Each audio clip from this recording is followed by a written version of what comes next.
in and out of the Beltway. From large cities to small towns to the rural heartland. From sea to shining sea. This is Wehman, Brunson, and Vernuccio. Inside the News. Welcome back to another edition of Inside the News. Glad to have you with us all across the country, and Ben, Frank, and myself. And Frank, how you doing up there? Doing well in the determined to survive state of New York. Determined to survive. How you doing, Ben?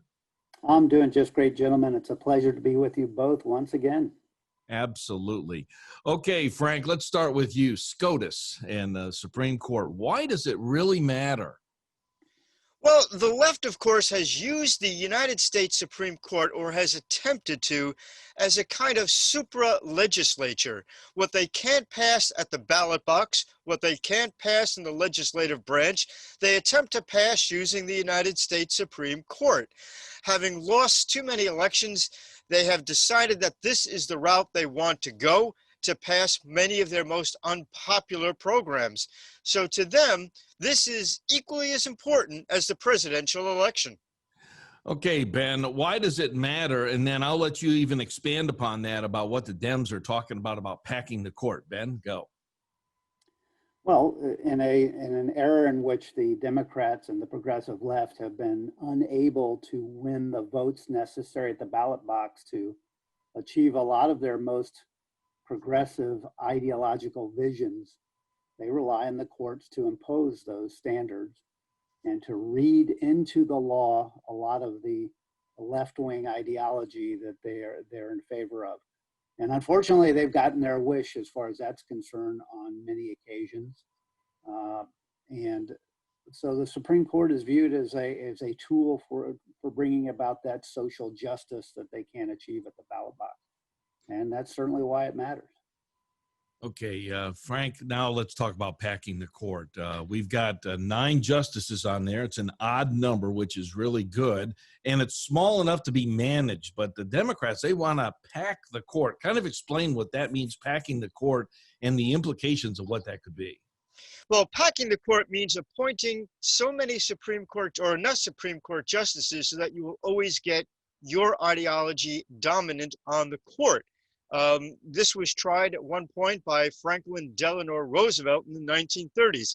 Interestingly enough, when Franklin Roosevelt did do that, Adolf Hitler wrote a letter saying that he admired Roosevelt's determination to run the country through packing the United States Supreme Court. It's a favorite move of dictators throughout the world, whether you're talking about a banana republic or something as large as Nazi Germany or the Soviet Union. You always want to get the judiciary under your thumb. By appointing enough Supreme Court justices to ensure that your ideology always wins, you take away the whole purpose of having a court in the constitutional system of the United States. Ben, do you recall how many that FDR did pack at that point, and then did they actually then retract them? And would that be a lifetime appointment, or would that be like a 12 or 15-year term? Well, here's the foundational issue. The Constitution does not establish the size of the Supreme Court. The Judiciary Act of 1869 established our modern Supreme Court, one Chief Justice and 8 Associate Justices of the Supreme Court. And that's, of course, been honored and now precedent for a long time. In 1937, FDR did attempt to introduce legislation to reform the Supreme Court. And what he proposed, because he was frustrated that senior justices who were more conservative were not retiring, he proposed that he have the right to announce a new justice for every justice over 70 years old who did not retire, up to 6 new justices. So conceivably, he could have had a Supreme Court with 15 seated justices on it. Interestingly, his legislation, which was introduced into Congress by a very loyal senator, was soundly defeated on a bipartisan basis. Even his vice president was against the legislation because it was recognized on a bipartisan basis that this was a horrible direction and a horrible precedent to go in. And so FDR had to retreat on his attempt to get that legislation passed. Okay, Frank, is it always been a lifetime appointment, or could there be term limits on a court justice as well? It's always been a lifetime appointment, going back to the earliest days, and there is a reason for that. The Supreme Court is supposed to be immune to political pressures and to political trends of the day. If it's anything other than a lifetime appointment, you have two problems. Number one, the justice might want to be reappointed, so that will sway his decision making. Number two, he might want a job after he leaves the United States Supreme Court, and so he might do something along those lines to benefit his or her future career. So a lifetime appointment in this instance is absolutely necessary to prevent that type of undue influence from occurring in the court. Okay, Trump has said that he is intending to nominate a female to the Supreme Court. Kind of tell us where the leanings are here, Ben. Well, he's definitely going to go with a woman, and it makes sense to replace Ruth Bader Ginsburg. The leading candidate by far is Amy Coney Barrett, who's 48 years old, a University of Notre Dame grad. She clerked for Antonin Scalia for a year. And one thing you learn about her very quickly when you look into her background is that she is universally praised for her intellect and described as a brilliant jurist by everyone who's worked with her and knows her, including leading Harvard Law School professors who are clearly liberal and liberal oriented, praise her as being one of the sharpest people out there on the bench anywhere.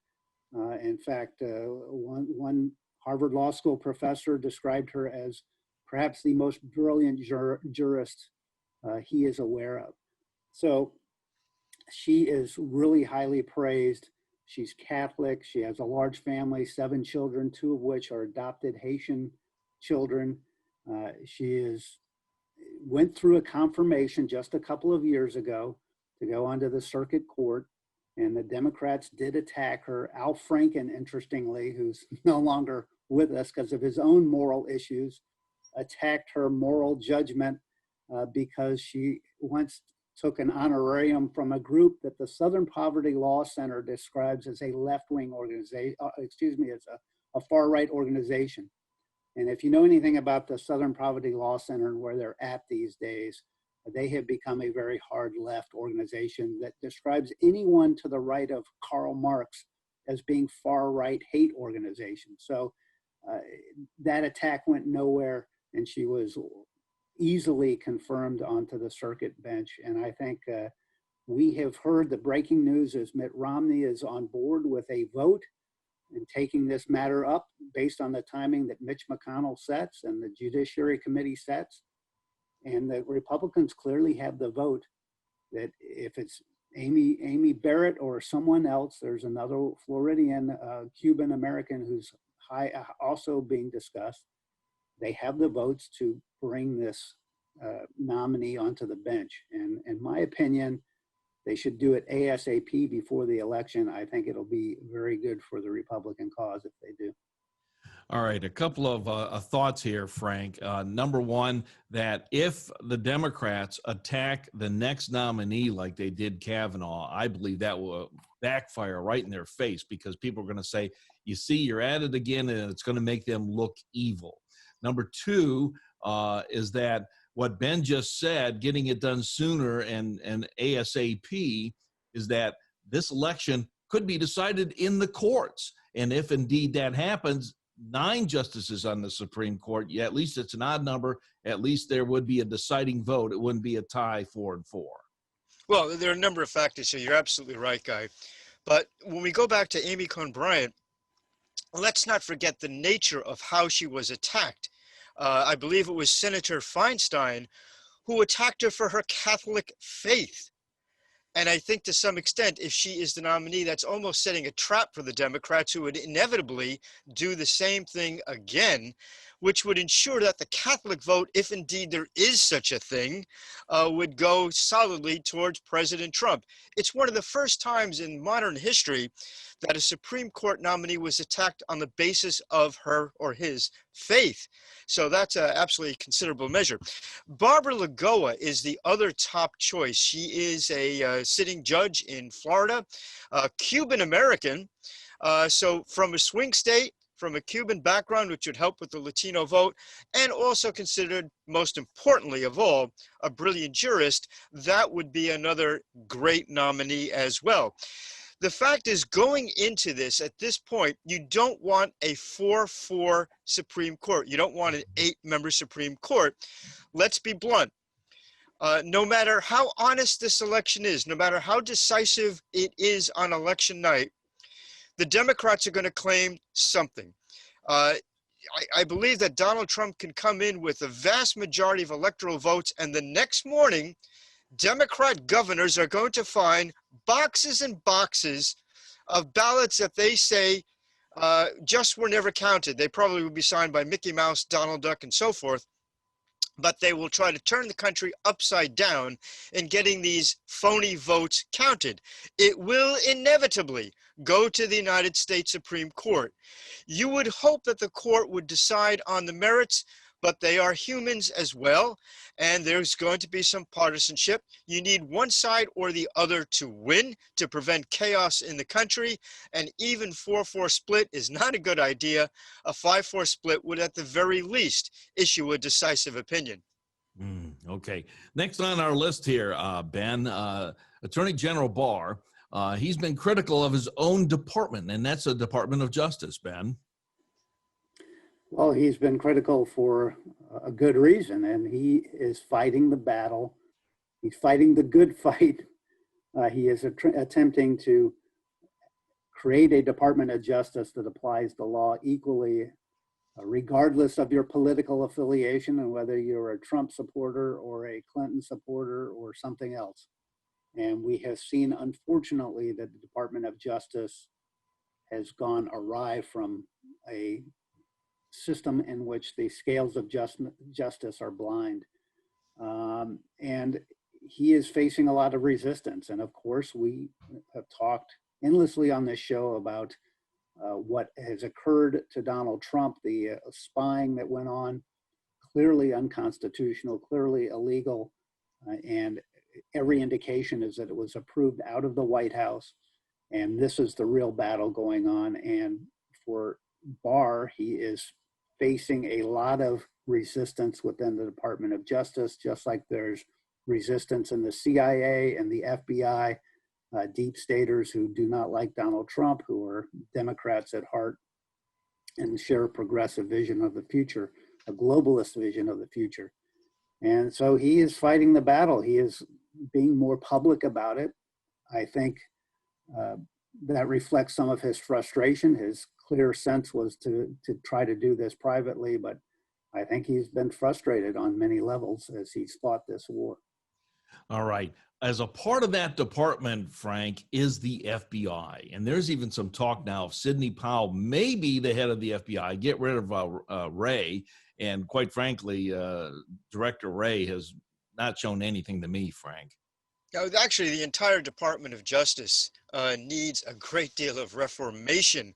Yeah. If we go back to the Obama administration, the Department of Justice was used as little more than an attack dog for the Democratic Party. You might recall one particular incident that stands out. The Department of Justice began issuing subpoenas and engaging in other legal harassment tactics against individuals and organizations merely for expressing disapproval of the president's environmental policy. Groups like the Competitive Enterprise Institute in Washington, the Mackinac Institute in Michigan, who did nothing more than issue white papers saying that the president's views on the environment were incorrect, found themselves on the receiving end of Department of Justice subpoenas. This is a gross abuse of justice and a massive abuse of the Department of Justice. Clearly, a reformation of that department has to take place, and I think Barr is the guy who has the guts actually to do it. All right, boy, this first segment's flying by. Just about 30 seconds here, Ben. Your take on Sidney Powell. Well, let's go back to Christopher Wray. I think he's been a big disappointment. He is essentially a deep stater in denial over the issues the FBI faces. And not as bad as Jeffrey Sessions was as the Attorney General, but a close second, let's put it that way. And so I think he's going to be one of the first to go. Assuming that Trump is reelected, Trump will make that change very quickly. And someone like Sidney Powell would be great, controversial, hard to get through the Senate, but the FBI needs someone who is like Attorney Barr, who is willing to tilt against the windmill and try to fight the entrenched deep staters that occupy so much of these career positions. It's always a sad state of affairs when your FBI director's in denial and he has not gone through the whole 12-step program, eliminating step number 1. This is Inside the News. We're going to take a time out. We'll be back. You're listening to Wehman, Brunson, and Vernuccio, Inside the News.